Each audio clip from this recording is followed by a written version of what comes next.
climbing gym in Casey. Joining us is owner Chris. Thanks for having us. Yeah, absolutely. Thanks so much for coming. Yeah, so tell us what's going on behind us right now. So this is a climbing gym, and more specifically, this is a bouldering gym. It's just one of the many disciplines of climbing, as opposed to being tied into a harness or a rope or an auto belay or anything like that.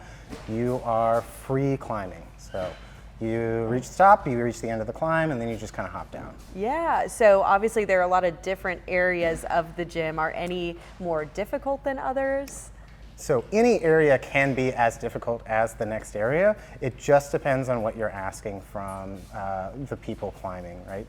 But as a general rule, it is going to be much more difficult to do the climbs on the steeper wall angles than it might necessarily be to do the ones that are flat or vertical. Yeah, so when someone walks into the gym for the first time, how does it work? How do they get signed up and get climbing? So first and foremost, you come in, you sign the waiver, you can do that at home, and then we'll kind of explain a couple quick rules to you, and we'll give you a pair of shoes and we'll walk you over to the wall and explain our intended use of the wall.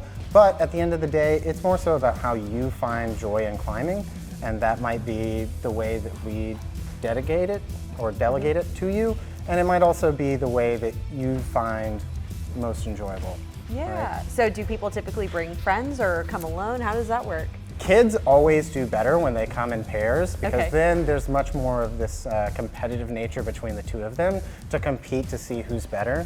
And then once you reach a bit older and get to being old like me, then you kind of want to do it by yourself and you don't want anybody to mess with you. It's kind of the same as going to the gym. Like when Okay. you're younger, you want to go with all your friends and hang out and have a good time. And then when you get older, you're like, I just want to kind of be a hermit and like put my headphones on and spend time to myself. Yeah, that'd be quite relaxing, right? It can be. It can be. It can also be incredibly frustrating depending on how emotionally attached you get to it. Yeah, so how did you get started with climbing? I started climbing the first time when I lived in Montana when I was 15.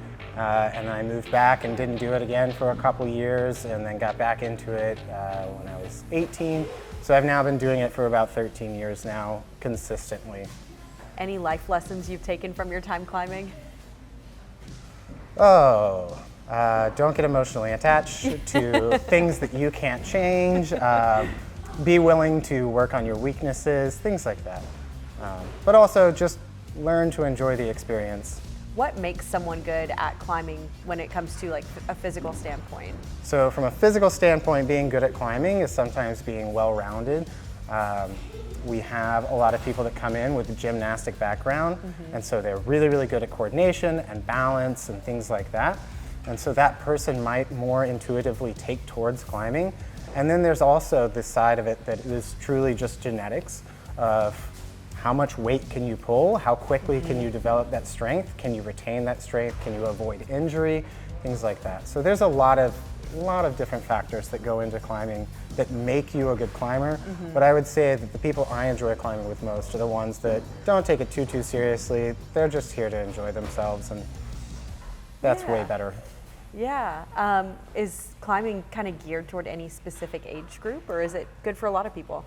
I would say it's good for a lot of people. I would say that our facility more so facilitates ages 5 and up, and that's just from a height perspective.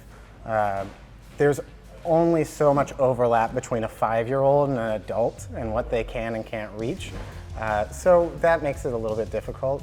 But we also have, the majority of our customers and members are adults, so I kind of have to gear more towards them. Hopefully in the future, if we do another facility, I'll be able to gear much more towards the smaller groups. Yeah, and we were talking about this a bit earlier, but climbing is one of the more affordable sports, so not a big barrier to entry there. Right, absolutely. So you could come in here and you can get a day pass, and that comes with shoes. You can spend your whole day here. You can leave, you can come back if you want.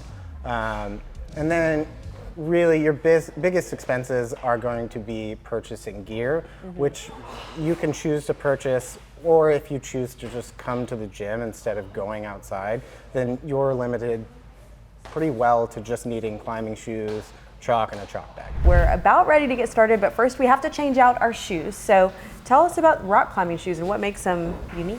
So the first ones that we give you are going to be like the most base layer. Yeah. Right? And I wear the same thing when I climb most of the time. As you progress, you get tighter shoes. They're going to be more arched.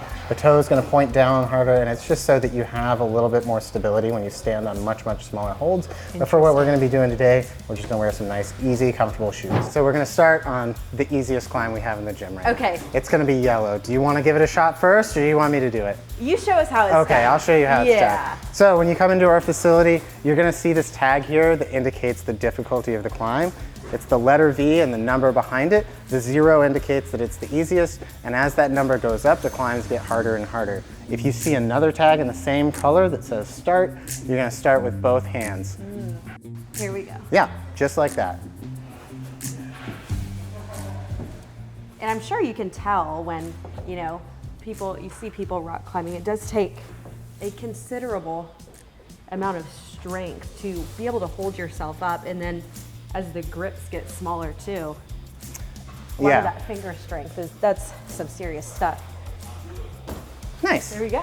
Yeah. So when you see just one tag for the color, it's both hands are going to start there. And the same goal applies, except for this time the finish is at the top of the wall and it's taped off in the color. Okay, we'll see. We'll see? We'll see. It's all right. No I think you've got promises this. I believe in you. Oh man, this is already really hard. At the angle, that is different. It's very different. There's a lot more bicep and engagement. That of which I am lacking. Nice. Okay, we're getting somewhere. You're making it. It's all right. Take your time. And as you stand up, it's going to start to get a little bit easier once you get your feet a little bit higher. Yep. Keep doing exactly what you're doing. You're doing great. Oh man, this might be it. I think you got it. Pull, just real quick and fast and move your hand. Nope, that's it. Like as soon as I take my hand away, I'm splatting. That's okay. That will make you break a sweat though. Oh. For real. It absolutely will. We try and keep it around 70, 72 in here. Yeah. Because otherwise you sweat, everybody stinks.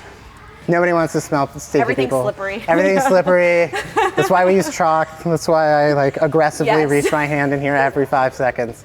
Okay, do you want to show us how it's done? I will show you how it's done. Okay.